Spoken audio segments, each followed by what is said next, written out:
Hello there, Virgos. Welcome to your weekly reading. First of all, when I was shuffling the spread, what I had for you was I see this woman. She's wearing this Victorian dress. She looks like almost like a governess. You know, somebody that takes care of the household, takes care of the kids, and keep the mansion, the estate running. She looks she's I believe she's a mother, but she looks more like a governess. Like she's a little bit cold, a little bit distant. And she has her kind of finger wagging like she's scolding somebody. And then on the ground, you see this little girl. She's probably like 5 years old. She's holding a doll.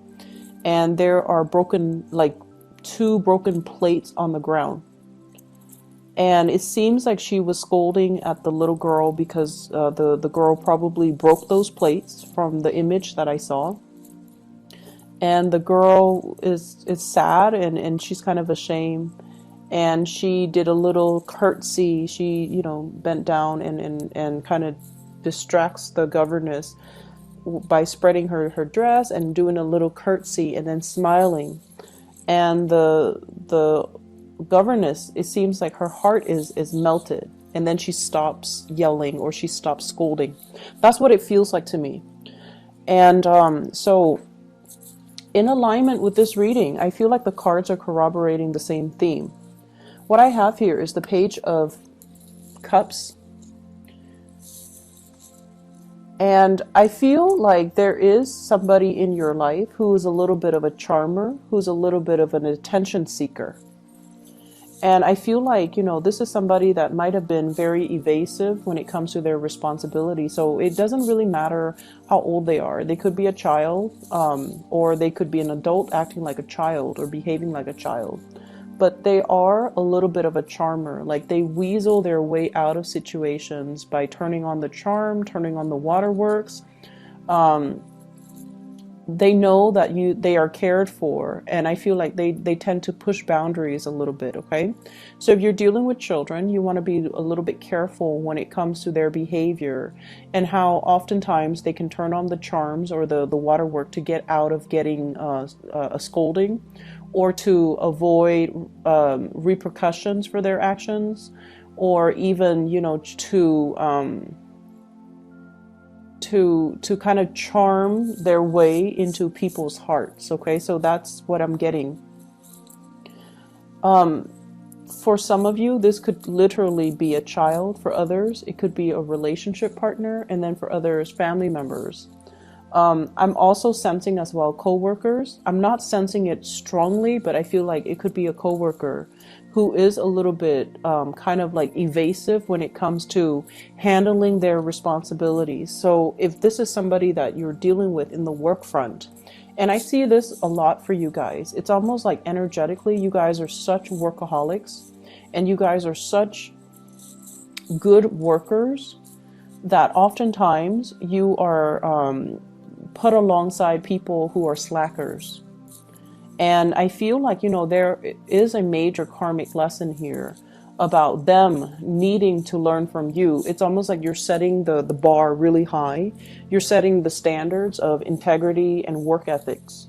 And they're supposed to learn a big karmic lesson from you about personal responsibility, personal obligation, stepping up when other people are not in the picture, or stepping up regardless of who's looking. It's almost like we do what we need to do because it is a part of our responsibility. So whether or not the boss is watching, we still need to work.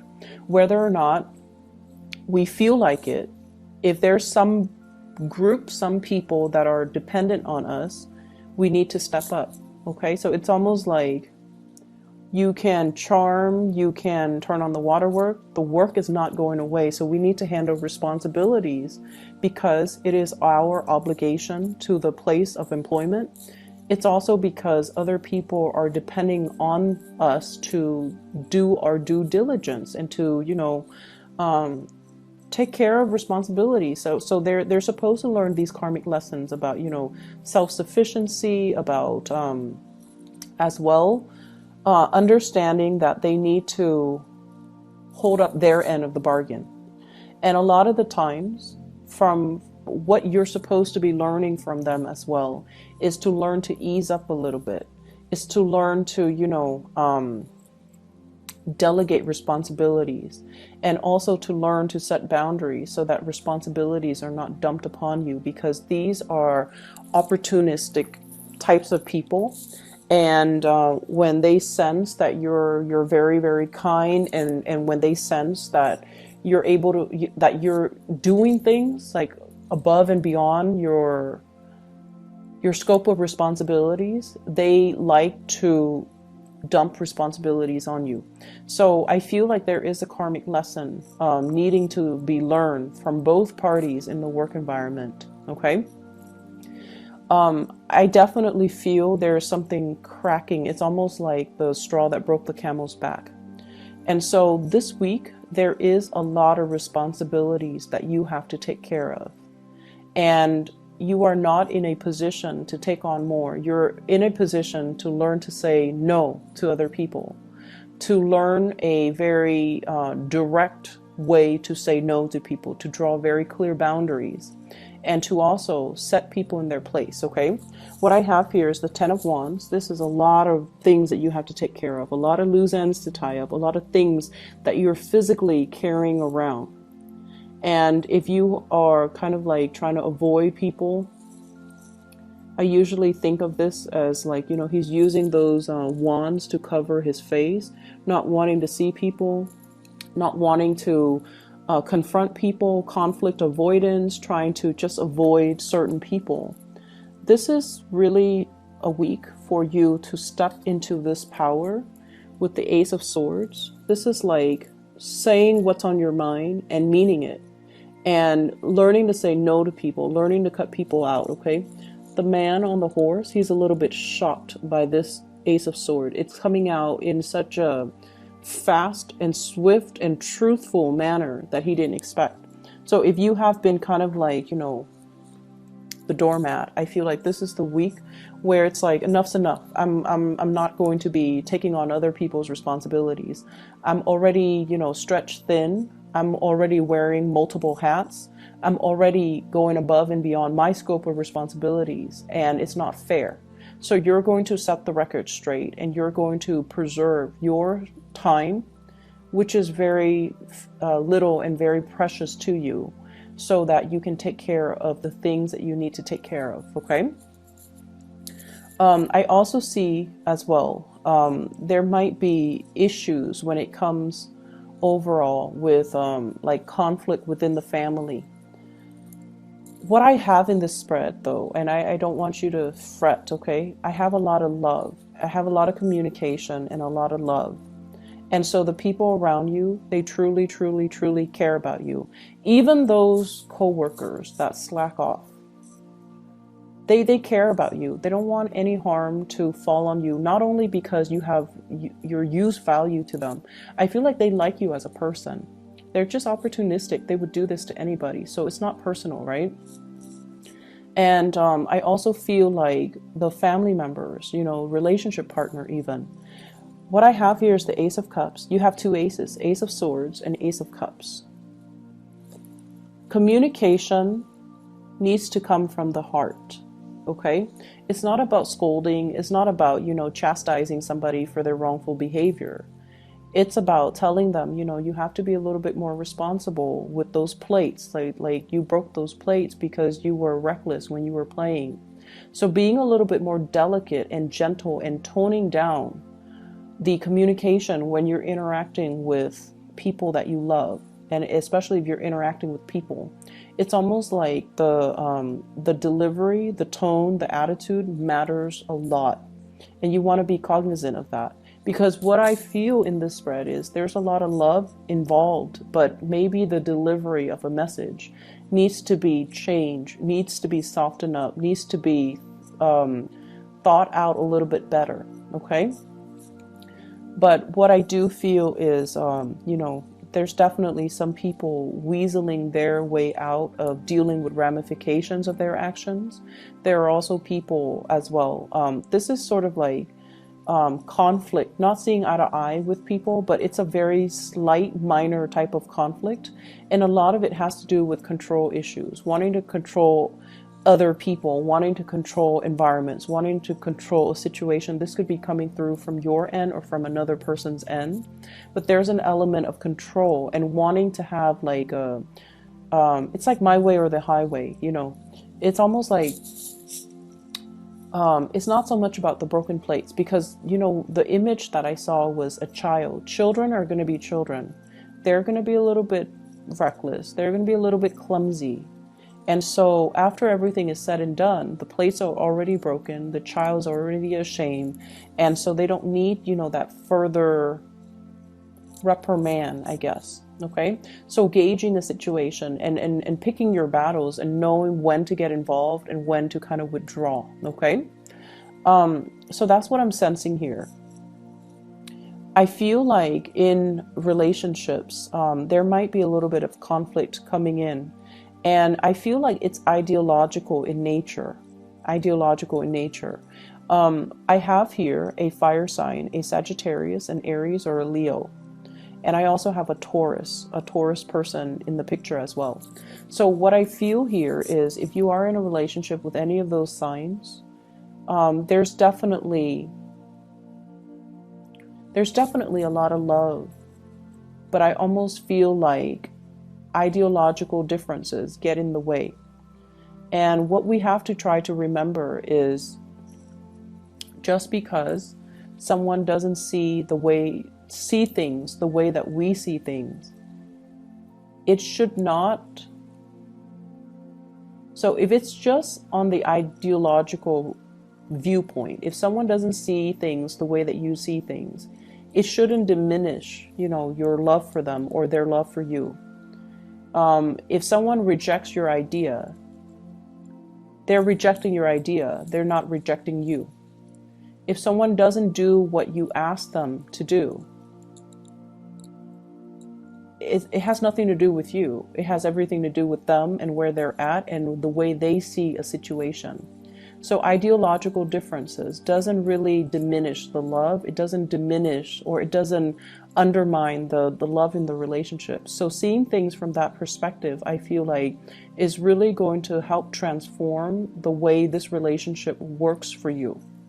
So we can agree to disagree. We don't always need to agree on all topics under the sun in order for us to work as a unit, in order for us to move forward, in order for us to, you know, be together.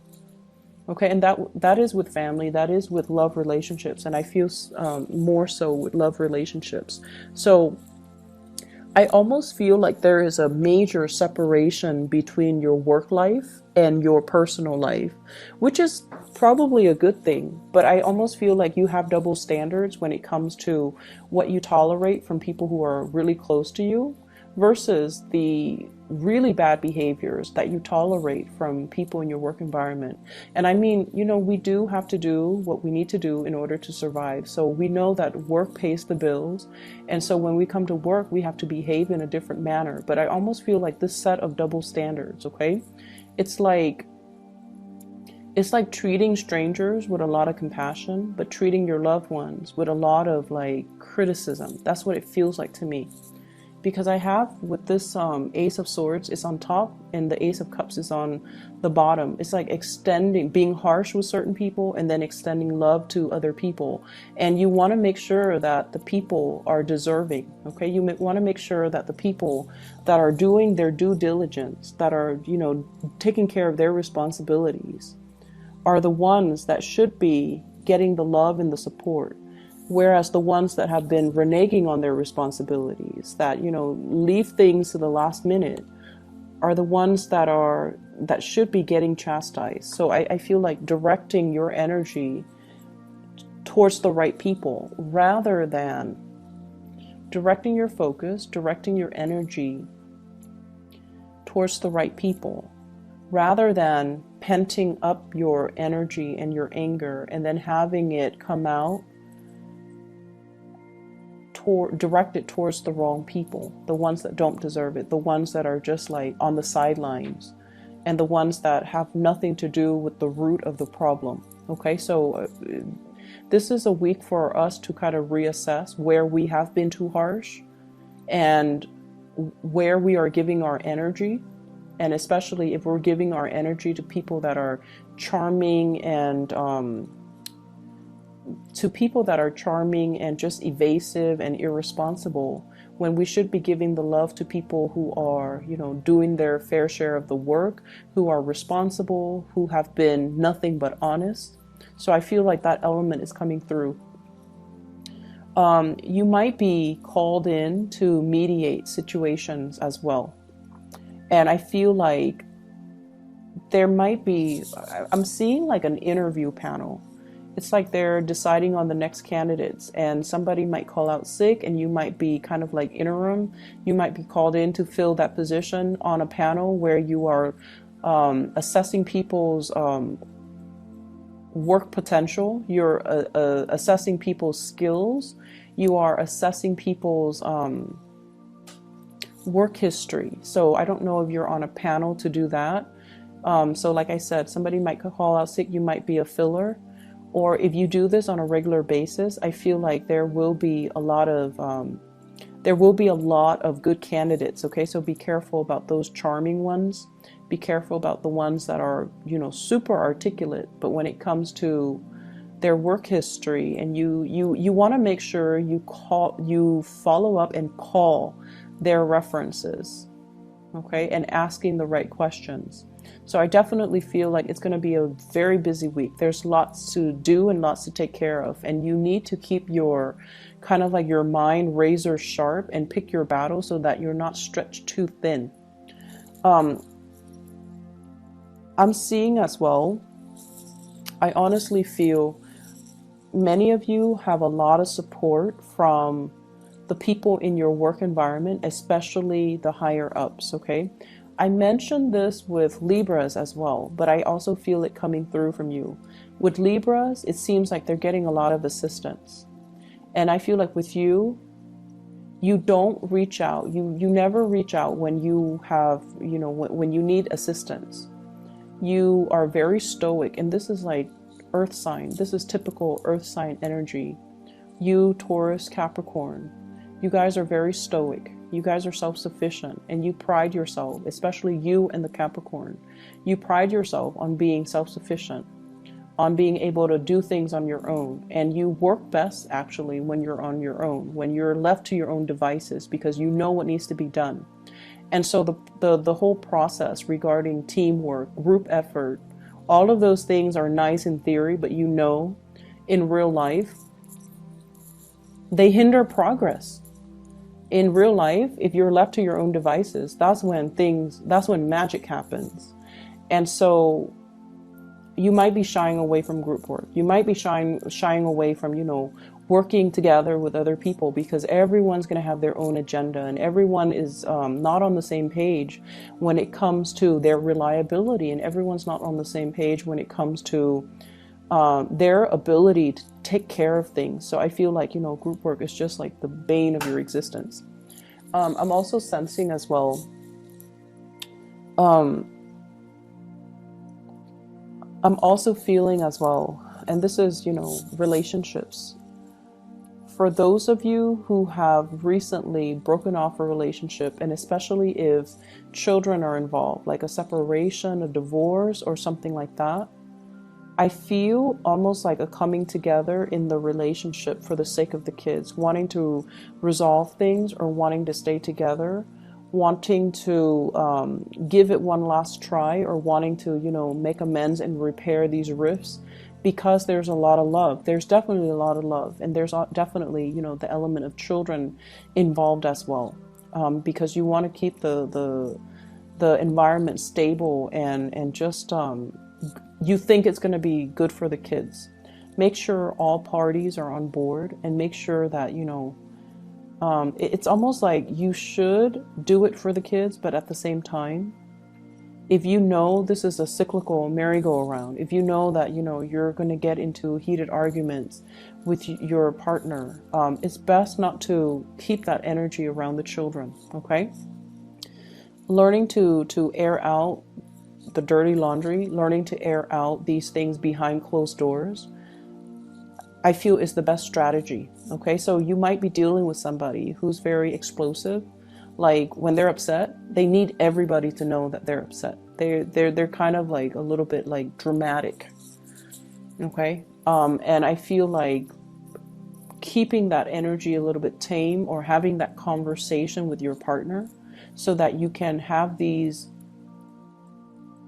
so that you can remove the children away from the conflict, or you can, air out your differences behind closed doors. I feel like that's the more adult thing to do. So that's all that I have for you, Virgos. I hope the reading resonates. I hope it has been helpful for you. And I do wish you all the best, okay? And I'll be back next week. Take care of yourself. Hopefully this energy will clear up, and then we'll have, like a clean slate reading, okay? Take care. I'll talk to you guys soon.